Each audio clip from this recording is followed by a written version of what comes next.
2 মাসের বকেয়া বেতনের দাবিতে শিলিগুড়ি কর্পোরেশনের সামনে আশা কর্মীদের বিক্ষোভ। শিলিগুড়ি শহরে বকেয়া বেতনের দাবিতে রাস্তায় নামলেন আশা কর্মীরা। বৃহস্পতিবার শিলিগুড়ি পৌর নিগমের সামনে বিক্ষোভ দেখান তারা।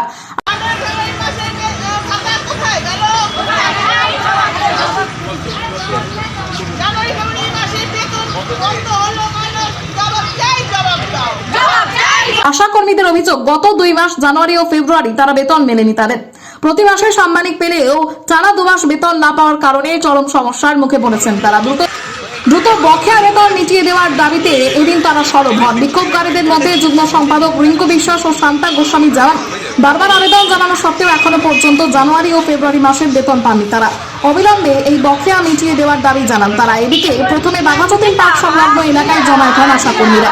সেখান থেকে হাতে প্ল্যাকার্ড নিয়ে মিছিল করে তারা পৌর নিগমের অফিসের সামনে পৌঁছে যায়।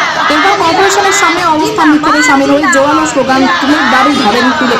এবং বিক্ষোভের জেরে কিছু সময়ের জন্য এলাকায় উত্তেজনা তৈরি হলেও পরিস্থিতি নিয়ন্ত্রণে ছিল বলে জানা গেছে। প্রশাসনের তরফে বিষয়টি খতিয়ে দেখার আশ্বাস দেওয়া হয়েছে। আজকে আমরা কর্মসূচি করব, কর্পোরেশনের সামনে আমরা বিক্ষোভ করব।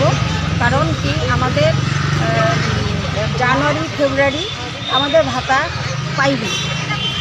আর সুদর থেকে আমাদেরকে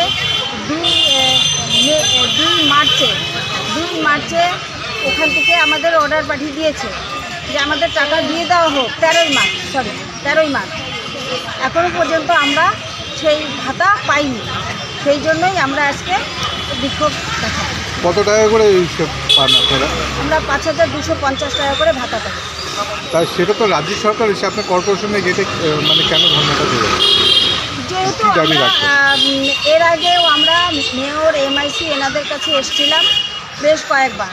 ওনারা দিব না বলেনি, তো পাবেন, কিন্তু এখন পর্যন্ত সে কোনো সুরাহা পেলাম না। সেই জন্যই আজকে আমরা আবার এসেছি।